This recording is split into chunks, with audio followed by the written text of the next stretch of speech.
दुश्मन हम ही बने हुए हैं। 400 ड्रोन अटैक्स करवा दिए, कबायली इलाके को उजाड़ दिया। जो कबायली इलाके के लोगों को मुश्किलों का सामना करना पड़ा, आप सोच भी नहीं सकते। 35 लाख लोगों ने नकल मकानी की वहां से, 40 लाख लोगों ने स्वाद से नकल मुकानी की।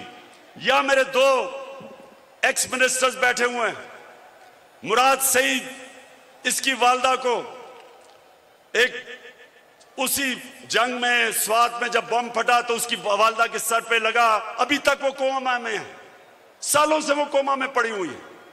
यहां सरताज गुल है, उसका भाई यहां खुदकुश हमले में लाहौर में वो बेचारा शहीद हुआ। मेरे मां और वालिद की दोनों तरफ से, एक जनरल बिलाल शहीद हुए वालदा की तरफ से, और न्याजी हमारे मियां वाली से शहीद हुए। 80,000 हमारे लोग मारे गए। क्यों? पाकिस्तान की जंग से क्या ताल्लुक था? क्योंकि गुलाम बैठे हुए थे।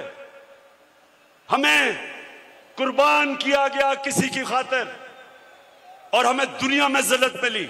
उसामा बिन लादेन को पाकिस्तान में आके इन्होंने खत्म किया।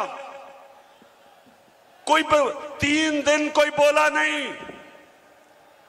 प्रेसिडेंट ओबामा अपनी किताब में लिखता है कि मुझे बड़ा खौफ था कि मैं सदर जरदारी को जब टेलीफोन करूंगा वो बड़ी मुजम्मत करेगा कि तुमने हमारे मुल्क में आके ये किया क्या। कहता जब 3 दिन के बाद मैंने जरदारी को टेलीफोन किया तो कहता मुझे मुबारक देनी शुरू कर दी उसने।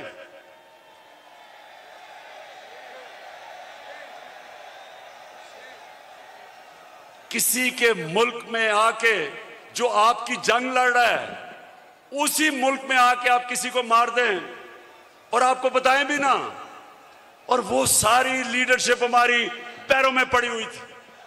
पाकिस्तानियों याद रखें, कभी आपकी कभी दुनिया इज्जत नहीं करेगी जब तक आप अपनी खुद इज्जत नहीं करेंगे।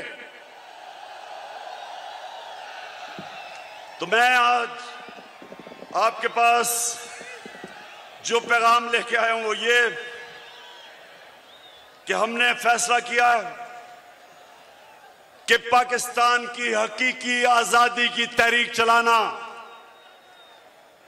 हमारे ये मुखालिफ समझते हैं कि जी मीनार पाकिस्तान के बाद क्या होगा।